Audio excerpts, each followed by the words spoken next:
สวัสดีค่ะยินดีต้อนรับเข้าสู่ช่องโปจกสรัม Ya halo guys, selamat datang kembali di Pojok Seram. Hari ini gue akan menceritakan film dari Thailand yang berjudul Ghost of Mainak. Hayo kita mulai.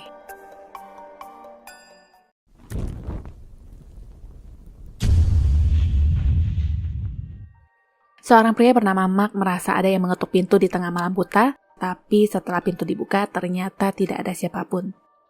Sebelumnya juga sebenarnya ada bayangan yang lewat saat dia sedang berada di dapur.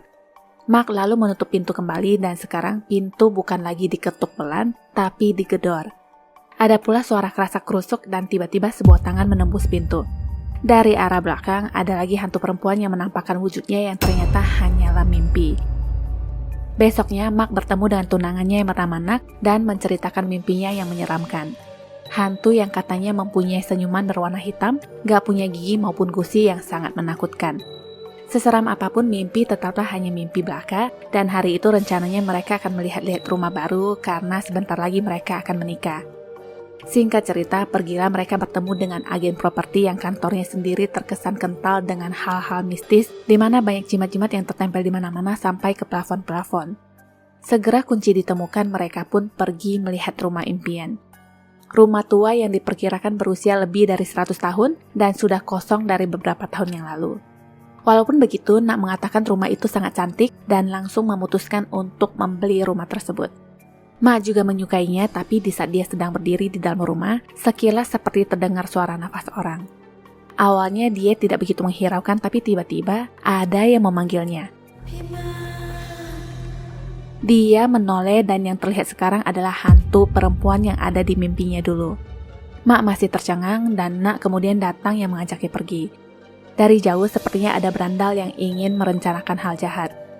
Mak dan Nak berpisah di sana, di mana Nak pergi ke kantor, sedangkan Mak akan mengurus segala keperluan administrasi jual beli. Saat Mak membaca poin-poin perjanjian, broker yang bernama Angel ini sengaja memutar kaset yang direkam seakan-akan banyak sekali yang berminat dengan rumah tua itu untuk mempengaruhinya. Singkat cerita, Mak pun menandatangani surat perjanjian dan rumah itu resmi menjadi milik mereka. Pulangnya, Mak mampir di sebuah toko dan membeli sebuah kalung bermata batu kuno yang akan dihadiahkan kepada Nak. Setelah itu di kantor, Mak dan Nak menceritakan kepada teman mereka masing-masing yang bernama Chai dan Noi bahwa mereka telah membeli rumah tua. Di tempat lain, Pak Angel menghubungi pengacara Mak dan membuat janji temu untuk merundingkan peraturan jual beli rumah tersebut. Saat perjalanan menemui pengacara, ada hantu perempuan yang mengikutinya dari belakang. Ketika dia berada di dalam kereta, hal aneh pun terjadi di mana koper berisikan dokumennya itu terbakar dengan sendirinya. Sosok hantu perempuan itu lalu muncul dan memperlihatkan wujudnya di depan Angel. Entah ada dendam apa antara mereka, Angel tewas mengenaskan di mana kepalanya melayang ditabrak kereta lainnya di saat dia jatuh terjepit di antara pintu. Di tempat lain, satu gengan ini masih bersenang-senang di pub. Setelah itu mereka pulang ke rumah masing-masing. Mak yang sedikit mabuk mengeluarkan kalung yang dibelinya tadi dan sekilas terdengar suara aneh. Mata kalung itu sendiri kalau dilihat-lihat sepertinya cocok ditempel di jidat hantu yang bolong itu. Besoknya, Nak bertemu dengan peramal yang dipanggil Pak Tring untuk menjadi penasehat pernikahannya. Kalau dulu orang masih percaya dengan cocok logi seputar zodiak, sio, bulan, dan tahun lahir untuk melihat peruntungan. Tidak ada yang salah dengan mereka berdua dan singkat cerita setelah resmi menikah mereka pun menempati rumah tua itu. Malam pertama di sana, Mak terbangun karena memimpikan hantu wanita tersebut. Karena merasa tidak nyaman, dia pun berjalan ke toilet untuk mengambil sesuatu. Nggak taunya sudah ada anak yang berdiri di belakangnya padahal tadi dia tampak tertidur lelap. Anehnya lagi, dia juga mengunyah sesuatu yang katanya diberikan oleh neneknya. Mak menyuruhnya berkumur dan di saat dia membalikkan badan, Nak sudah menghilang. Mak berjalan kembali ke kamar dan di sana dia melihat hantu itu diranjang. Ternyata itu adalah mimpi di dalam mimpi. Besoknya di meja makan, Nak memperlihatkan daun yang diberikan neneknya yang katanya dikunyah oleh pasangan di zaman dahulu. Gigi dan gusi yang hitam melambangkan kecantikan di masanya, tapi sekarang sudah berubah. Orang lebih suka membuat bintik-bintik tai kebo di wajah mereka. Mak sendiri juga lebih setuju tai kebo lebih cantik dibandingkan gigi yang terkesan membusuk. Hari itu mereka pun berkunjung ke rumah orang tua masing-masing dan malamnya di saat mereka pulang, Mak mendapati pintu mereka yang sudah dibobol maling. Semua barang berharga dan kado-kado pernikahan pun ludes semua.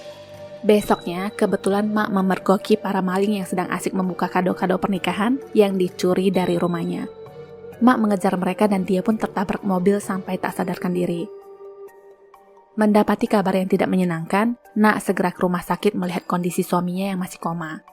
Sekilas, Nak berhalusinasi melihat Mak yang membuka mata dan mengatakan, "Temukan Maina." Malamnya, Nak memberitahu neneknya soal apa yang dikatakan Mak di rumah sakit tentang menemukan Maina. "Apa? Bagaimana caranya secara Maina itu hantu?" kata si nenek. Nenek pun menceritakan kisah 100 tahun yang lalu di mana ada suami istri yang bernama Mak dan Maina.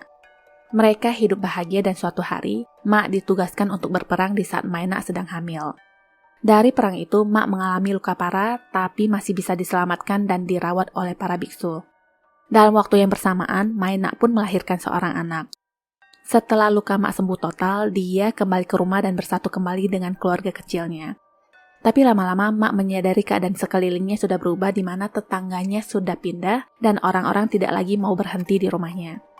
Suatu hari orang-orang mengatakan kepadanya bahwa Maina telah meninggal saat melahirkan dan sekarang istri yang bersamanya adalah hantu. Mak lalu pulang dan menanyakan hal ini kepada istrinya dan Maina hanya bisa menangis. Malamnya, Maina melakukan pembalasan dendam dengan warga kampung yang mencoba menjauhkan Mak darinya. Besoknya, warga membangunkan Mak untuk melihat sendiri kebenaran tentang istrinya.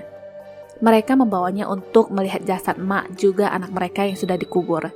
Setelah itu, mereka melakukan pemanggilan arwah Maina dan anaknya itu untuk didoakan, tapi katanya dia akan terus membalaskan dendam kepada siapapun yang ingin menjauhkan dia dari suaminya dengan alasan Maina ingin menyimpan seluruh rasa cintanya kepada Mak. Rasa cinta yang begitu besar menjadi obsesinya yang akhirnya berubah menjadi rasa marah dan balas dendam. Di tempat lain, para perampok ini saling berkomunikasi dan tiba-tiba terdengar suara perempuan yang berkata, "Pembunuh, pencuri." Hantu itu lalu memperlihatkan wujudnya yang membuat maling ini refleks loncat dari jendela. Satu keok sekarang berandal satu ini yang berhalusinasi melihat kresek kantong besar sebagai hantu. Ternyata memang bukan halusinasi semata, tapi hantu itu memang ada dan singkat cerita, pria ini pun tewas mengenaskan. Besoknya, pengacara Mak mengabarkan tentang kematian Angel kepada Nak yang ternyata dia memang mempunyai niat tidak baik terhadap mereka. Pengacara berkata dia bahkan ingin menaikkan 2 kali lipat harga rumah itu saat ditelepon beberapa waktu lalu. Di surat perjanjian juga tertulis bahwa mereka berhak menaikkan harga setelah 1 minggu. Kenyataan yang lebih parah adalah sebenarnya Angel tidak niat mau menjual rumah tersebut di mana itu merupakan satu-satunya properti yang dia punya yang dipakai untuk pendaftaran perusahaan real estate. Yang dia lakukan selama ini adalah mendapatkan uang yang banyak dari pasangan baru menikah dengan trik penipuan tersebut.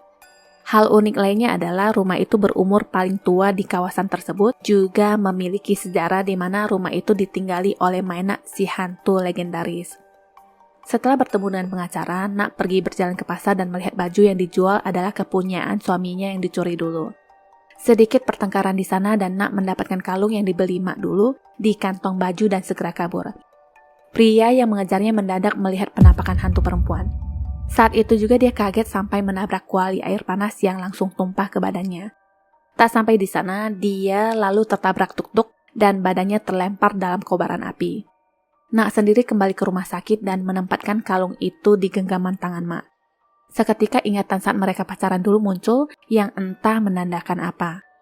Nak merasa pasti ada sesuatu dan berkunjung ke rumah peramal Tring untuk mencari pencerahan. Di sana, Nak menceritakan mimpi Mak sebelum mereka menikah, juga tentang ilusinya yang mendengar Mak mengatakan temukan Maina saat di rumah sakit. Mendengar itu, Tring pun kaget dan melanjutkan cerita neneknya yang katanya para guru memanggil roh Maina untuk ditenangkan.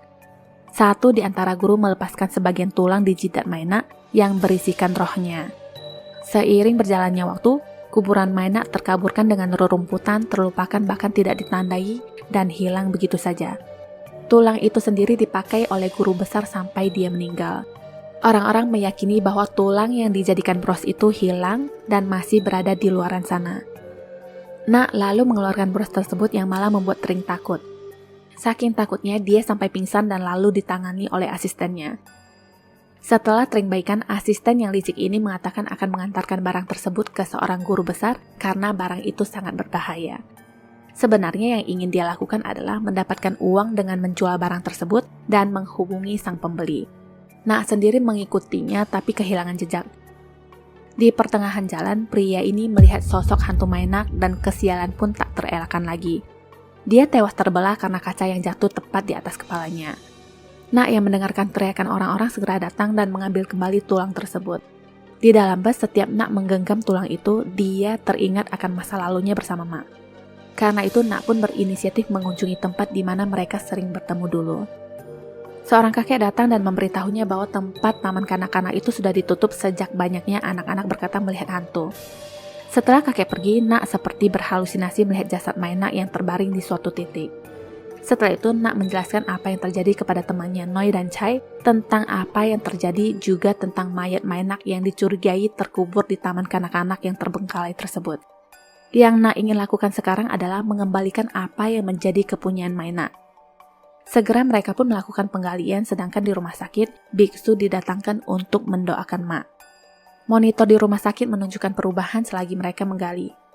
Anehnya lagi, Mak membuka mata di saat Nak dan teman-temannya menemukan tulang belulang bayi. Badan Mak sendiri terangkat bersamaan dengan tulang tengkorak yang diangkat. Biksu terus mendoakan dan badan itu pun terbaring kembali. Di tempat lain, Chai mencoba menelpon polisi atas penemuan tulang bayi. Sebenarnya saat itu, Nak lebih ingin menggali lebih dalam untuk menemukan kerangka Maynak, tapi dia sendiri ditelepon ibunya terkait kondisi Mak. Karena itulah mereka memutuskan menutup kuburan tersebut untuk sementara dan segera pergi ke rumah sakit.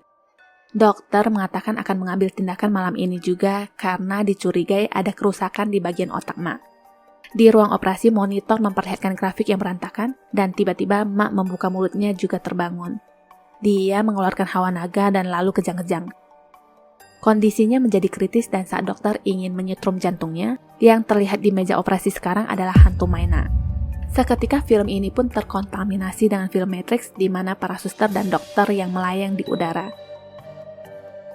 Nak sendiri berinisiatif pergi ke taman kanak-kanak tadi dan sesampainya di sana, dia meneruskan menggali kuburan Maynak di tengah guyuran hujan deras.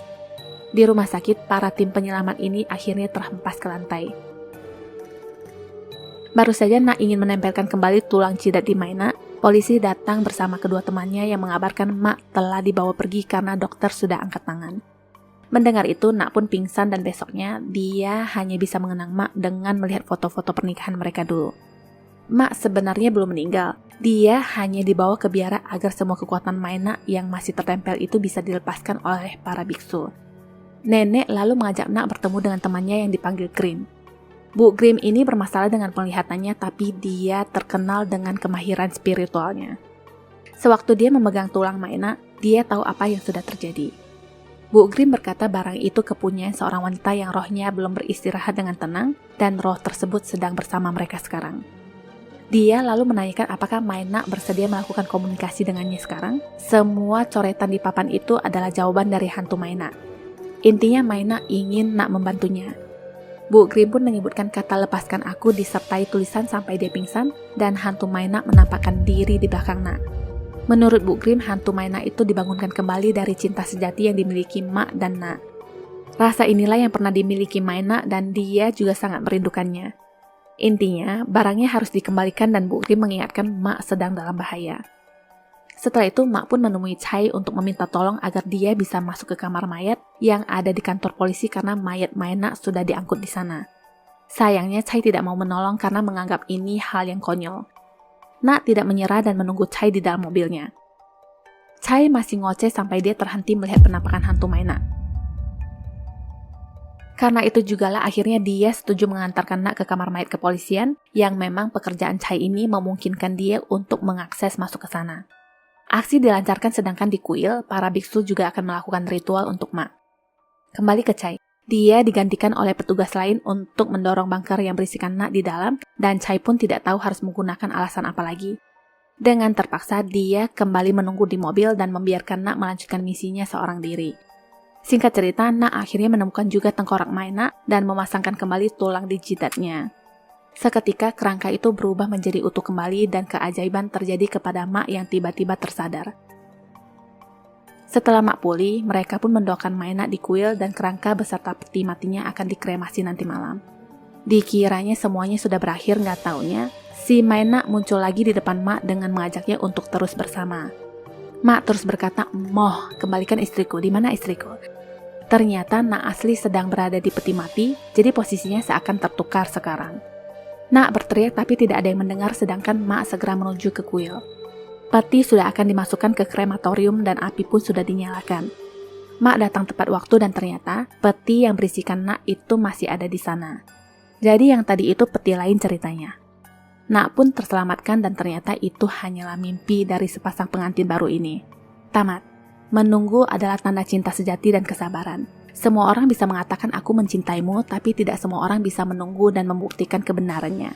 ขอบคุณที่รับชมช่องของเรานะคะ ถ้าชอบอย่าลืมกดไลค์ กดติดตาม และแชร์หนังเรื่องต่อไปของเรานะคะ ขอบคุณค่ะ Sampai jumpa.